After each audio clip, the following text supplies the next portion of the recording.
Hello കൂട്ടുകാരെ, നമസ്കാരം. എല്ലാവരുടെയും പഠനമൊക്കെ നന്നായിട്ട് നടക്കുന്നു എന്ന് വിശ്വസിക്കുന്നു. ഇന്നത്തെ കറണ്ട് അഫയേഴ്സ് സെക്ഷനിലേക്ക് സ്വാഗതം. മോഹൻലാലിന്റെ ജീവിതം പ്രമേയമായി ഒരുങ്ങുന്ന ജീവചരിത്രം മുഖരാഗം. മോഹൻലാലിന്റെ സിനിമാ ജീവിതത്തെ ആധാരമാക്കി 2025 ഡിസംബറിൽ പുറത്തിറങ്ങുന്ന ജീവചരിത്രമാണ് മുഖരാഗം.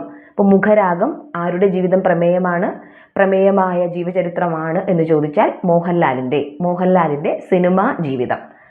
എവറസ്റ്റ് കീഴടക്കിയ ആദ്യ മലയാളി വനിത സഫ്രീന ലത്തീഫാണ്. എവറസ്റ്റ് കീഴടക്കിയ ആദ്യ മലയാളി വനിത ആരാണ്? സഫ്രീന ലത്തീഫ്. കേരളം കണ്ണൂർ സ്വദേശിനിയായ സഫ്രീന ലത്തീഫാണ് എവറസ്റ്റ് കീഴടക്കിയ ആദ്യ മലയാളി വനിത.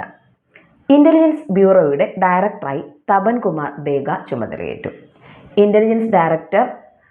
ഇന്റലിജൻസ് ബ്യൂറോ ഡയറക്ടറായി തപൻ കുമാർ ദേഗ. കലാമിന്റെ ജീവിതം പ്രമേയമായി ഒരുങ്ങുന്ന സിനിമയാണ് Kalam the missile man of India. അതിനകത്ത് നമുക്കൊരു കൺഫ്യൂഷൻ വരേണ്ടതായിട്ടില്ല. കലാമിന്റെ ജീവിതം പ്രമേയമായി ഒരുങ്ങുന്ന സിനിമ Kalam the missile man of India. 2025 International Booker Prize നേടിയത് ബാനു മുഷ്താഖാണ്. കർണാടക ഹസൻ സ്വദേശിനിയായ ബാനു മുഷ്താഖാണ് 2025 ഇന്റർനാഷണൽ ബുക്കർ പ്രൈസ് സ്വന്തമാക്കി. ബാനു മുഷ്താഖ്, ജന്മസ്ഥലം ഹസൻ, കർണാടക. ന്യൂഡൽഹിയിൽ ആരംഭിച്ച ലോകത്തിലെ തന്നെ ആദ്യ ഡിജിറ്റൽ ട്രൈബൽ യൂണിവേഴ്സിറ്റിക്ക് നൽകിയിരിക്കുന്ന പേര് ആദി സംസ്കൃതി എന്നാണ്.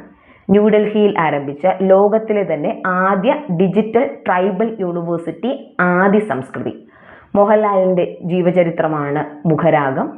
എവറസ്റ്റ് കീഴടക്കിയ ആദ്യ മലയാളി വനിത സഫ്രീന ലത്തീഫ്, കണ്ണൂർ.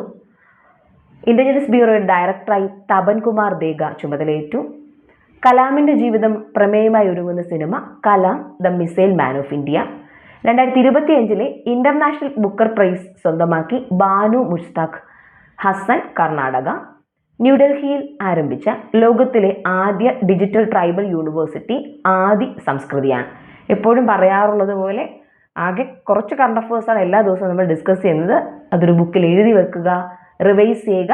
പരീക്ഷയ്ക്ക് മുമ്പ് ഒരിക്കൽ കൂടി എല്ലാം ചേർത്തൊന്ന് വായിച്ചു നോക്കുക, ഉപകാരപ്പെടും. താങ്ക്